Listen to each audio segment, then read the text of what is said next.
Hey guys, so today we're making a ham and potato soup. Got a nice thick bottom pot here with some butter melting. First thing I want to do is add my celery and my leeks. We're just going to give these a stir around. Now, the idea here is I'm not trying to add any color. I just want to sweat these vegetables. So I'm going to add a little bit of salt and pepper, start building up these flavors now. There we go. A little bit of pepper, add a little touch more.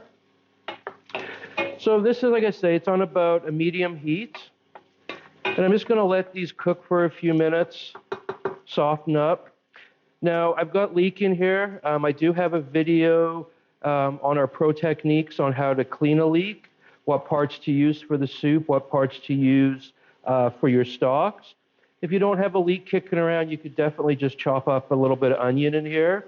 The leek just adds a really nice sweetness to this that complements the ham quite nicely. But again, if you don't have it, you can throw in just some regular white onion. If you want something a little bit heartier too, you could add at this point some chopped up carrot. You know, if you had some kicking around and you wanted to add to it, you could add that. I'm not adding any garlic to this, but if you're a real garlic lover, you could add a little bit of minced up garlic as well. I'm just keeping this very simple. We're going to have this today for lunch with a BLT sandwich. So we're going to have bacon and ham and all this porky goodness. Okay, so another minute or so, this will be ready to go. So I had my butter in here, and then we're going to add, when these are ready, we're going to add some flour. And what we're doing at that point is we are making a roux, which is a little bit of a thickener. So if you have gluten issues, you could use some gluten-free flour. It does affect the end. You might be a little bit thicker, the soup. You might need to water it down a little bit more. The other thing you could do if you wanted to keep it gluten-free is saute the vegetables, maybe add a little bit less butter. Throw your potatoes, your cream, your water in here, cook it all, puree it, and then add your ham at the end. It would be a little bit different of a texture, but you'd get all the flavors, and it would be gluten-free. So our vegetables are nice, soft, simmered away here. I'm going to add my flour. Make sure I get it all in there. So at this point, I'm going to stir this around. And I want to cook this for a minute or two. And this just helps cook some of the starchiness out of the flour. Just like so. And it's important at this point when you're stirring it and when you're cooking that roux a little bit that you do get in the corners of your pot, because that's where things can kind of get left. And if there is any scorching, that's kind of where it's going to happen. So we'll just get in there, mix it around. And these leeks have an amazing smell to them. They're just going to add such a nice flavor to this soup. So at this point, we're going to start adding our liquid. So I'm going to switch from a spoon over to a whisk. And I'm going to slowly, oh, excuse me, got some pepper there. So I'm just going to slowly add my liquid into my soup here. And as I'm adding the liquid, I'm going to stir before I add a little bit more. And you can see how that just binds up right away. We'll add a little bit more liquid again. Just like so. Mix it all up, let it come up to temperature. Then I will add a little bit more.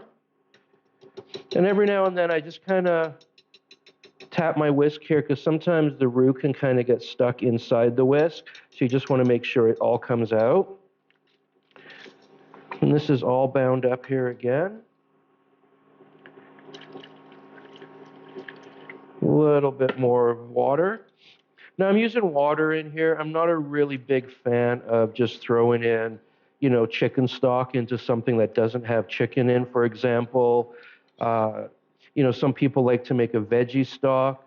The problem I find with that is dependent, if you're just using kind of all the trim you have kicking around, it's always going to have a little bit of a different flavor.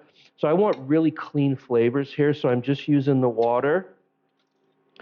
If I was like, I'm doing this soup with ham, if I was going to finish this with roasted chicken instead, then I might use the chicken broth. If I was going to do like smoked turkey instead of ham, a little bit of turkey broth would be nice. But this one with ham, I'm just going to keep it nice and clean. You don't want to mask the flavors of your soup and your ingredients in here. You want these ingredients to really shine through. So again, clean flavors. So I'm slowly adding my liquid, bringing it up to temperature. I have it on a medium now. I'm going to just turn it up a touch. Again, keeping the stirring going here so we don't get any scorching. Same as when we cook the roux, I want to get into the corners of my pot because that's where things can stick and burn. Now, as I'm going to continue adding my liquid, I'm going to add about a teaspoon of fresh thyme into this soup. I'm going to add this right now because thyme isn't one of those herbs that you want to add at the end of something. You want to add it during the cooking. Allow those flavors to come out a little bit. Also to allow to mellow out as well. When you throw it in at the end, it's a little bit harsh. So this little bit of cooking is really going to benefit the thyme. Now, if you didn't want to use the thyme, you could throw a little bit of rosemary. Would go really nice with the ham as well. Going to add. We've almost gone through the water here now, and a lot of recipes I know will say you can throw in all the water at once, bring it up to a simmer while you're whisking. I've always done it this way, and I find the consistency at the end is a lot nicer. It's a little bit smoother. It's a little bit creamier.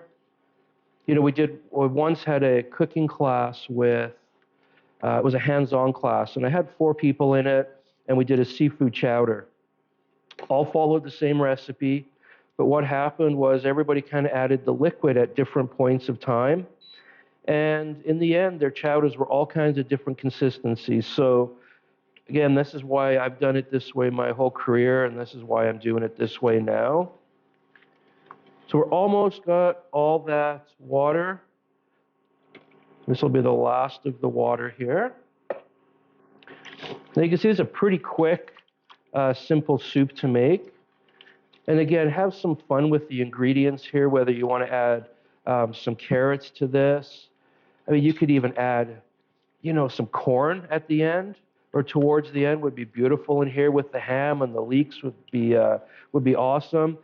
You don't want to use the ham, grab some leftover roast turkey, some smoked turkey drumsticks chopped up would be really nice in here.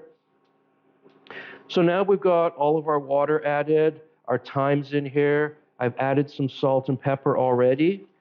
I've got the heat a medium high at this point because I want to bring it up to a simmer. And I'm just going to grab a tasting spoon. You'll have to excuse me, I got a little bit of pepper there when I put it in there. So I'm just going to taste it at this point. And all I'm doing is trying to gauge where the seasoning's going. I've already added some, how it's developing along here. I know for sure I'm going to want more pepper. I like a lot of pepper in my cream soup, so I'm going to add some of that. I'm going to add a touch more salt.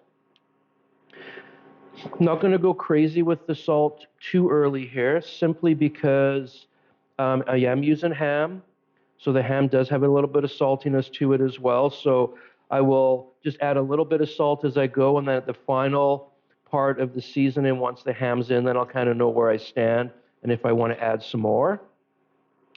I have, at this point, I'm just going to take this out now, and I'll go back to my spoon. So I have some cooked off potatoes here. Now, generally, I always use a yellow-fleshed potato like a Yukon Gold.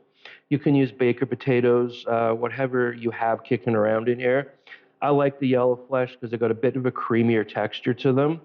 I use them in my pot pies, my soups, my mashed potatoes, so that's what we have here.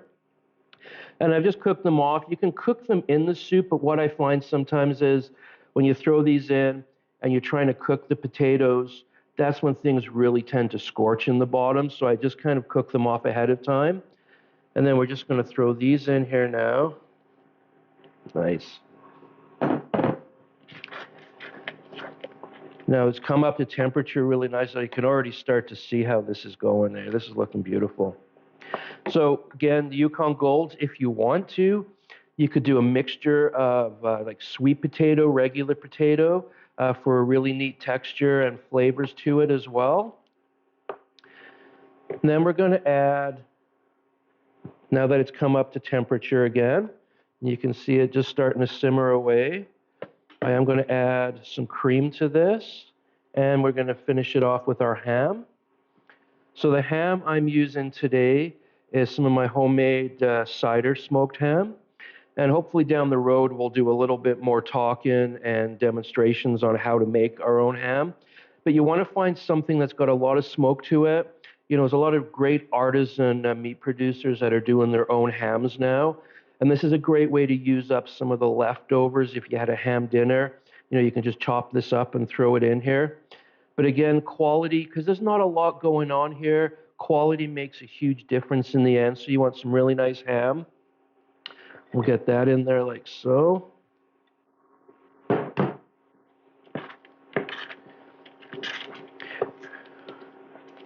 We'll mix that up. Now we're going to start adding our cream. So when I talk about cream, it's whipping cream we're using here, or heavy cream. It's not coffee cream or a light cream. We're going for full on here. And the nice thing with this, if you've never made it before, then it becomes an educational thing. And when it's educational, there's no calories, so you don't have to worry about using the heavy cream. And I'm going to add about 2 cups of cream in here. Again, stirring, because once I've got all this in here now, I want to be careful now the potatoes or the ham don't stick on the bottom. We'll stir it around. Some peas would be nice in here. So like I say, corn to finish this off. Some peas would be nice in here. You know, even if you're have access to some duck confit, using that in here instead of the ham would be just amazing as well. So have fun with it. Just go crazy. Okay, we're just going to add the last of our cream in about a minute. You can see the beautiful consistency we have here. And again, in the corners with my spoon. I know I keep repeating this, but get it in there. It's like so. We're going to add the last of our cream now.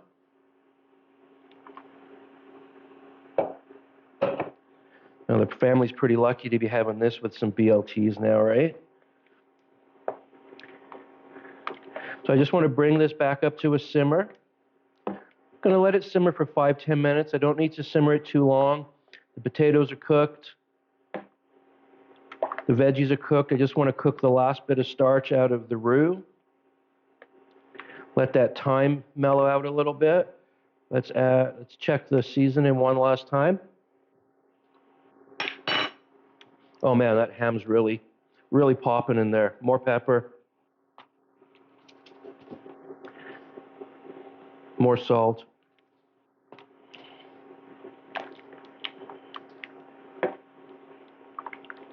Just like so. Don't be afraid to season. Don't be afraid to be a little bit aggressive with it. Keep tasting, keep trying. And I talked about this in one of my videos, tasting spoons. I always have a ton of these ready to go. Taste, taste, taste.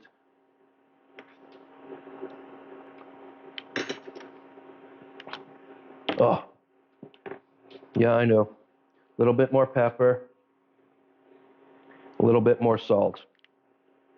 So now we're good to go. We're going to let this simmer for another 5-10 minutes, and then it's great, ready to serve right away.